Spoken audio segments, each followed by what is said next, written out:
Hello and welcome. It's another LongBox History with Ghost Critic at the helm. And today's letter is K. We've got to K now. And for people who have been watching this segment of my channel for a while, you will remember the eyes weren't exactly abundant until just recently, where I picked up a whole batch of invaders. And if you were incredibly disappointed with the eyes and how many I had, then you are going to be appalled at the amount of Ks. This video really is just an excuse to show one of my favourite old-time runs of a Bronze Age classic in my opinion. But first, just before we get to that, seriously, if it wasn't for the big run of a K character I have, you would be looking at just two comics. We have a flashback, ka-zar, Lord of the Hidden Jungle. I picked this up for about 25p, I think. It just looked a bit fun, and it was 25p. So, and then issue 20 of Cull, as it says, from the creator of Conan. I do want to try and find some more of these. I love the whole barbarian sword and sorcery kind of storylines from Marvel back in the 70s. So yeah, again, I picked that up for practically nothing.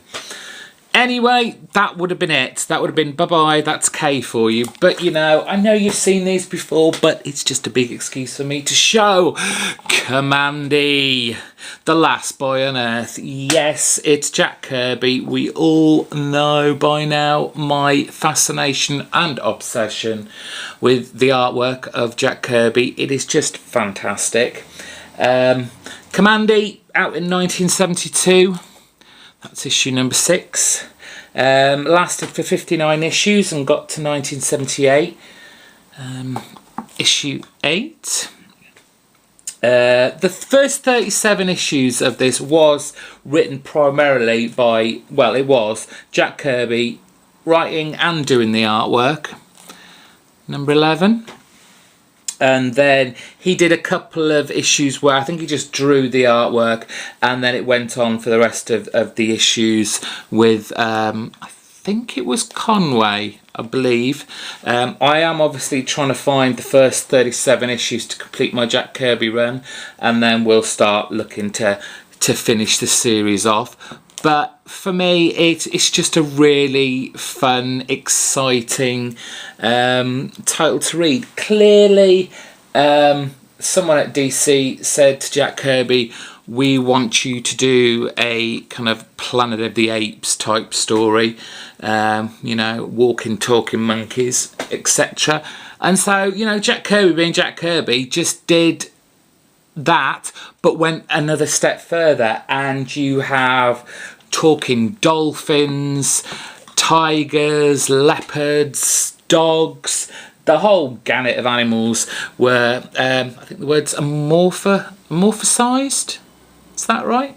Basically they were given human attributes. They suddenly became able to talk and walk just like a human being, and were seen as the superior race. That's issue 24. Issue 25.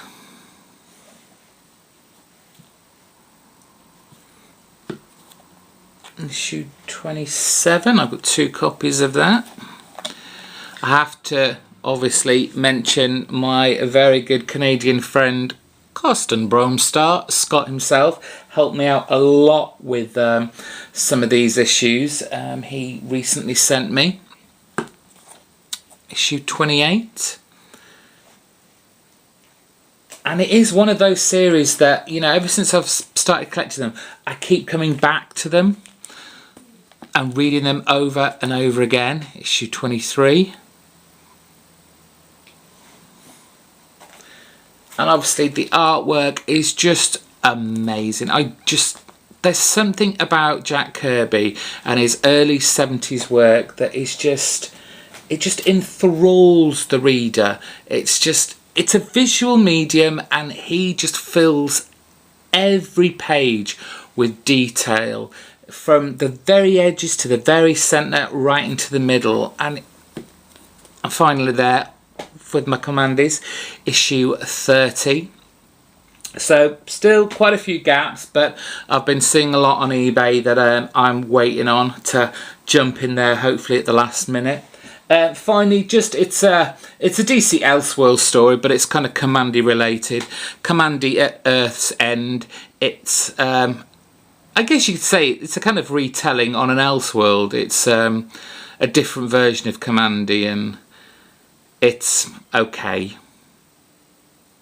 It's a mini run. I just saw that and picked it up again. It was next to nothing, and I'm afraid, folks, that's all your K's. L's isn't much better, but I will post L very soon, and then I think from M onwards we should get a little better and a little bit more expansive. Anyway, that's me out for the K's. Look out for the L's. Bye.